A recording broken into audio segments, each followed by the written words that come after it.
Families can be under a lot of stress these days. To maintain good health, some parents and kids are turning to the ancient technique of Reiki for good health. Reiki is an ancient holistic therapy developed by a Japanese doctor in the 19th century.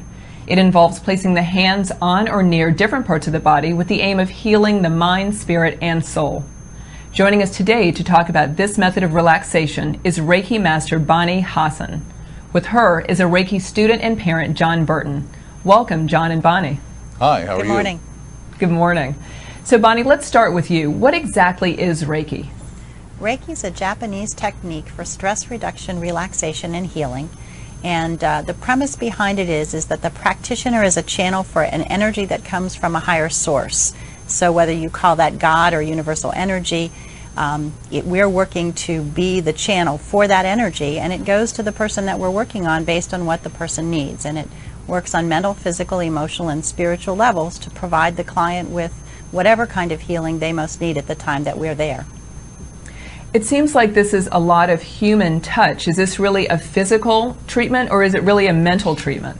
It is actually a physical treatment. The premise is that the energy comes from the palms of our hands and goes into the person's body, and it works with the life force energy that is in all of us. And so it can work mentally, but it is actually a physically touch-based system. Can anyone learn how to do it? Can children learn it? Can families do it together? Actually, kids can learn how to do it. I've taught teenagers. I haven't taught young children, but I am aware that there are young children who have learned how to do it. And I do have parents that have asked if I would teach their young children, because the kids themselves, when they see the parents doing it, go to put hands on the adults to say, Mommy, Mommy, I'm doing Reiki too. So we've given that some thought in my office, and I'm actually looking at doing that at some point in the future. So should Reiki be mentioned to your doctors? Is it something that you use in additional to traditional medicines? It is a complement too. I really say that it should not be an alternative treatment, because this isn't something you do instead of, but doctors should be aware that this is happening, because it can affect the medication levels that the children need as they're going through the treatment with Reiki. And I think it's really beneficial for the medical practitioner to know exactly what is happening with the child. They should be aware and informed of everything that the parents are doing, so that they're knowledgeable on all levels. So John, let's talk about your son Jack, who's autistic. How have you used Reiki with him? Well, he participates in what is called a Reiki circle, where we sit in the midst of several Reiki practitioners, and high levels of Reiki energy are focused into the center of the circle. And we learned about it through a presentation that Bonnie made to a board, which is the advisory board on autism and related disorders. And it had a very dramatic effect on him after the first couple of sessions. Can you tell us a little bit more? What have you noticed specifically that's changed since he's been participating?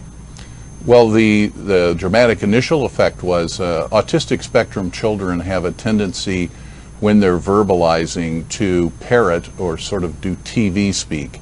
If they're watching programs on TV, they'll have a tendency to replay them to you verbally, verbatim.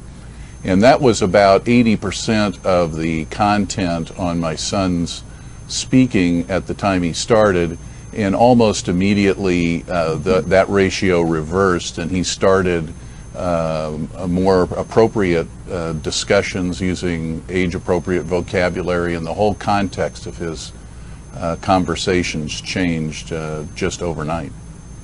So what advice would you have for families or for parents who are trying to introduce Reiki into their households? Well, I certainly, based on my experience, feel that it's something that may be beneficial to the children. I know that Jack continues to look forward to going and really enjoys it every time he goes. He's been going for a couple of years.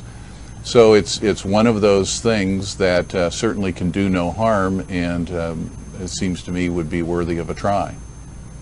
So Bonnie, how often should someone practice Reiki? Is it every week? Is it once a year? Is it something that you can do for the rest of your life? Oh, you can do it for the rest of your life, absolutely. We say with Reiki that you can't OD on it, and you can never get too much. So even a little Reiki is better than none. I tell clients when they come, whether they're children or adults, that that they should decide for themselves what works best for them, and when they feel they need it. I use Reiki on myself, which is one of the nice things about the technique. When you learn how to do it, then you can actually do it on yourself. And so when I get up in the morning, I do Reiki on myself. I do it during the day when I'm stressed. It's something that I don't think I could live without at this point in time. Well, thanks to both of you. Thank you. We hope you found this edition of Healthy Life informative. To find out more on this story and other health-related topics, we invite you to go to our website at abcnews.com. Thanks for joining us today. From all of us at the Healthy Life production team, we wish you good health.